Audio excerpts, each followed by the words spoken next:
সংঘাত মামলার শুনানিতে পরিকল্পিত বিশৃঙ্খলা। শুভেন্দু অধিকারীর এই অভিযোগ ঘিরে তোলপাড় রাজ্য রাজনীতি। আর ঠিক কি আপডেট পাওয়া যাচ্ছে দেখবো আমরা। বিগ বলে হাইকোর্টের সংঘাত মামলার শুনানিতে পরিকল্পিত বিশৃঙ্খলা। গতকাল যে বিষয়টা দেখেছি আমরা, শুভেন্দু অধিকারীর অভিযোগ ঘিরে সরগরম রাজনীতি ইতিমধ্যেই। আপনাদেরকে জানিয়ে রাখি, সোশ্যাল মিডিয়ায় ভাইরাল তৃণমূলের লিগ্যাল সেলের হোয়াটসঅ্যাপ চ্যাটের স্ক্রিনশট। আর সেই স্ক্রিনশটে কি লেখা? সেখানে লেখা, কোর্ট নম্বর 5-এ সবাই চলে আসুন।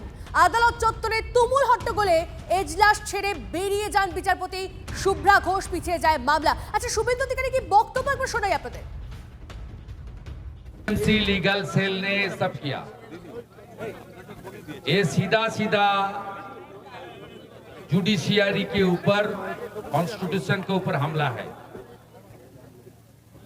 ईडी की ओर से जो कोर्ट में आज पिटीशन किया वो बहुत सही पिटीशन है। सबका सीसीटीवी और वीडियो फुटेज में आया है। इसके ऊपर सख्त कार्रवाई होना चाहिए। और एनफोर्समेंट डायरेक्टरेट एक कानूनी संस्था है, उनकी काम पर जो इंटरफेरेंस किया, इसका कानून ममता बनर्जी, राजीव कुमार और जो कल इंटरफेयर किया उनके खिलाफ भी कार्रवाई होना चाहिए। একবার এই মুহূর্তে আমি পিসিআর কে বলবো যে স্ক্রিনশট এসেছে আমাদের কাছে, সেটা একবার বিগ বলে দেখানোর জন্য। যে স্ক্রিনশটকে সামনে রেখে দেখুন, যে স্ক্রিনশট এই মুহূর্তে আপনারা দেখতে পাচ্ছেন, এবং সেখানে লেখা রয়েছে, ঠিক আমরা মার্ক করে দেখাচ্ছি, নাম্বার 5 আইটেম নাম্বার 10 আছে, সবাই চলে আসবেন, এমনটাই লেখা রয়েছে এখানে। ঠিক এই স্ক্রিনশটটার কথাই বলছেন শুভেন্দু অধিকারী, এবং এই স্ক্রিনশটটা সামনে রেখে তিনি বলছেন গতকাল যে বিশৃঙ্খলা আমরা এজলাসে দেখেছিলাম, যার জন্য শুনানি পিছিয়ে যায়, তার কারণ এই স্ক্রিনশট সামনে এসেছে। এবং এটা তৃণমূলের আইটি সেলকে এই জন্যই তিনি দায়ী করছে, কারণ সেখানে আগে থেকেই বলা হয়েছিল যে সেই নাম্বার 5-এ চলে আসার জন্য, এবং সেখানে এই বিষয়টা মেনশন রয়েছে, সেখান থেকেই যত বিশৃঙ্খলা তৈরি হয়। আমরা স্ক্রিনশটটা দেখাচ্ছি আপনাদেরকে বিগ বলে, আমরা স্ক্রিনশটটা দেখাচ্ছি। 2-এ আজ দুপুর 1টার সময় বি গেটে জমায়েত, এই সমস্তটা যখন লেখা রয়েছে তার ওপরটা একটু দেখুন। আরো একটু আমি দেখাতে বলবো, আরো একবার দেখাতে বলবো। আমি যে ছবিটা আপনারা দেখছেন, স্ক্রিনশট আপনারা দেখছেন, সেখানে লেখা রয়েছে, তারিখ দিয়ে লেখা রয়েছে, কোর্ট নাম্বার 5-এ আইটেম নাম্বার 10 আছে, সবাই চলে আসবেন। কথা বলবেন সমস্তটা নিয়ে শ্রাবন্তী, আমাদের সহকর্মী আমাদের সঙ্গে রয়েছে সরাসরি। শ্রাবন্তী, একটা স্ক্রিনশট এই মুহূর্তে ভাইরাল, যে স্ক্রিনশট বিজেপির তরফ থেকে সামনে আনা হচ্ছে। আমরা গতকাল দেখেছি যে কোর্টরুমের ভেতরে ঠিক কি হচ্ছিল, তুমি সেখানে উপস্থিত ছিলে, এবং সেখানে বিশৃঙ্খলার একটা পরিস্থিতি তৈরি হয়েছিল, যার জন্য শুনানি যাত্রা পিছিয়ে গেল। কিন্তু দায়ী করা হচ্ছে এখন পুরো বিষয়টা এই স্ক্রিনশটটাকে, মানে আগে থেকে পুরোটা প্রি প্ল্যান ছিল। দেখো, তৃণমূল কংগ্রেসের লিগ্যাল সেলের যিনি কনভেনার রয়েছেন, তার যে স্ক্রিনশট, সেটা এই মুহূর্তে তার বিরুদ্ধে অভিযোগ তুলেছেন বিরোধী দলনেতা শুভেন্দু অধিকারী। সেখানে কোর্ট নাম্বার 5, অর্থাৎ যে এজলাসে গতকাল এই মামলাটি ছিল, বিচারপতি শুভ্রা ঘোষের এজলাসে, সেখানে এই মামলাটির কথা বলা হচ্ছে, এবং বেলা 2:30 থেকে মামলা রয়েছে, তার আগেই যারা রয়েছেন তাদেরকে চলে আসতে বলা হচ্ছে। আমরা এই নিয়ে কথা বলেছিলাম যিনি অনিত দাস, এই লিগ্যাল সেলের কনভেনার, তার সঙ্গে। তিনি তার সাফ দাবাই যে হ্যাঁ তিনি ডেকেছেন, কিন্তু তিনি তার যে গ্রুপটা রয়েছে সেখানকার ছেলে মেয়েদের ডেকেছিলেন। সাধারণত বড় কোনো মামলায় যখন বড় কোনো আইনজীবীরা অ্যাপিয়ার করেন, এই মামলায় অ্যাপিয়ার হবার কথা ছিল মনু সিংভির, অ্যাপিয়ার হওয়ার কথা ছিল, অ্যাপিয়ার হয়েছিলেন বর্ষিয়ান আইনজীবী কল্যাণ বন্দ্যোপাধ্যায়। সেক্ষেত্রে যারা ইন্টার্ন থাকে তাদেরও যেমন ডাকা হয়, মামলা থেকে অনেক পয়েন্টস রেফারেন্স হিসেবে পাবেন বলে আইনজীবী তাদেরও ডাকা হয়। এটাতে অসুবিধা কোথায় রয়েছে?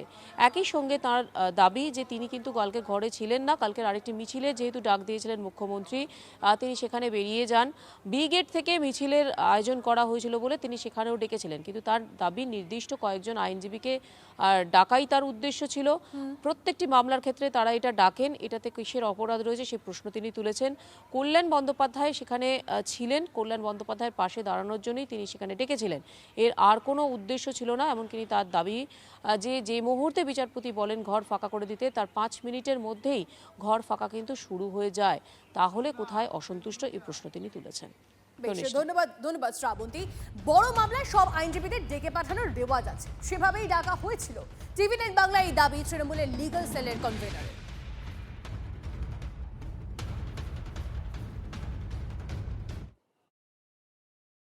আমরা তো দেখেছি, আমি যেটা করেছি যে আমাদের ম্যাটারটা আছে, কল্যাণদা অ্যাপিয়ার করে অভিষেক বনুর সঙ্গে আসবে, আমরা যেমন অ্যাপিয়ার করি তেমন অ্যাপিয়ার করি আমরা, কিন্তু এখানে তো কারোর সঙ্গে কাউকে আমি আমার গ্রুপে লিখেছি তো এটা, কিন্তু সবসময় তো করি, আজ তো নয়, আজ বরাবরই 19 সাল থেকে তো করে আসছি এটা আমরা, যে আমাদের ইনফর্ম করি আমাদের গ্রুপকে যে আপনারা আসুন, ম্যাচটা হবে এখানে।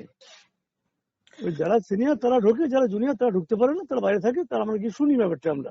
এটা যারা করছে তারা উদ্দেশ্য প্রণীত হয়ে করছে, এটা আমি আমার গ্রুপে দিয়েছি, কোন গ্রুপে তো দিইনি এটা আমরা। উদ্দেশ্য প্রণীত হবে বিজেপি এবং সিপিএম, আমাদের অভ্যন্তরীণ ব্যাপারকে নিয়ে এইভাবে করার তো কোনো মানে হয় না। এটা মেলান ছাড়া কি এটা উদ্দেশ্য প্রণীত হবে। আমি আবার তো কালকে দেবো, আমি আমার যেদিন ম্যাটার থাকবে, এটা আমাদের সিস্টেম, এটা আমাদের যে আমাদের লয়ারদের ইনফর্ম করে যে ম্যাটারটা ওখানে আছে, যাদের সম্ভব তারা আসবে, আর যাদের নিজেদের ম্যাটার আছে তারা নিজেদের ম্যাটার করবে। তাহলে গোটা বিষয়টা এখন যেটা দাঁড়ালো, অর্থাৎ বিজেপির তরফ থেকে যেটা অভিযোগ করা হচ্ছে যে হাইকোর্টে যে সংঘাত মামলার শুনানি, সেটা গোটাটাই কি পরিকল্পিত বিশৃঙ্খলা? শুভেন্দু অধিকারীর অভিযোগ ঘিরে তোলপাড় রাজ্য রাজনীতি। লিগাল সেলের প্রতি, আইটি সেলের প্রতি তার তো রাগ আগাগোড়াই। দেখুন, শুভেন্দুবাবু কখন কি বলেন নিজেও জানেন না। একদিকে ইডি তার স্টেটমেন্টে লিখেছেন যে আমরা কোনো ডকুমেন্ট সিজ করতে পারিনি, অথচ কালকে শুভেন্দুবাবু যে প্রেস কনফারেন্স করেছেন, আপনারাও দেখিয়েছেন সেটা, সেখানে উনি স্পষ্ট করে বলেছেন মমতা ব্যানার্জি কিছুই নিয়ে যেতে পারেননি, সবই কপি রয়ে গেছে। তো একদিকে তিনি বলছেন সব কপি রয়ে গেছে, একদিকে কেন্দ্রীয় সরকারের এজেন্সি ওপেন লিখিত কোর্টে বলছে আমরা কোনো কিছু আনতে পারিনি। তাহলে কোনটা সত্যি? তাহলে কি সত্যি ইডি ডকুমেন্ট চুরি করে শুভেন্দুকে হোয়াটসঅ্যাপে পাঠিয়েছে, তাই শুভেন্দু অধিকারী জানেন যে ডকুমেন্ট পাওয়া গেছে, অথচ অফিসিয়ালি ইডি বলছে কিছু পাওয়া যায়নি? তাহলে তো আমাদের অভিযোগই সত্যি। আর এই জিনিসগুলো যদি এটাই উদ্দেশ্য হয়ে থাকে, তাহলে স্বাভাবিকভাবেই শুনানি পিছনে তার গায়ে জ্বালা ধরবে। কোর্টে প্রচুর ভিড় হয়ে গেছিল, তো জজ সাহেব লয়ারদের রিকোয়েস্ট করেছিল যাতে বাইরে চলে যায়।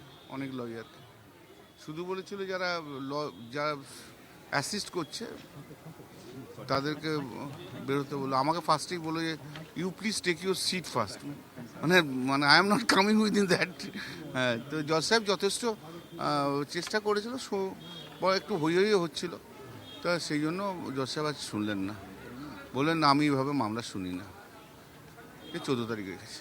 এরপর চিফ জাস্টিস কি করবেন ইডির ব্যাপারে আমি কি করে বলবো? I don't have any comments.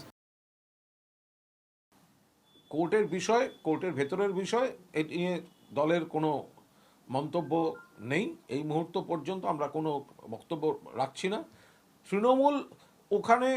তৃণমূলের যারা আইনজীবী তারা ছিলেন, এবার উল্টো দিকে যে আইনজীবীরা ছিলেন তারাও ছিলেন, সেখানে তাদের মধ্যে যদি কোনো বিষয়ে কোনো মতপার্থক্য হয়ে গিয়ে কিছু হয়ে থাকে, সেটা কোর্টের ভেতরের ব্যাপার, সেটার সঙ্গে রাজনীতিটা জড়াচ্ছেন কেন?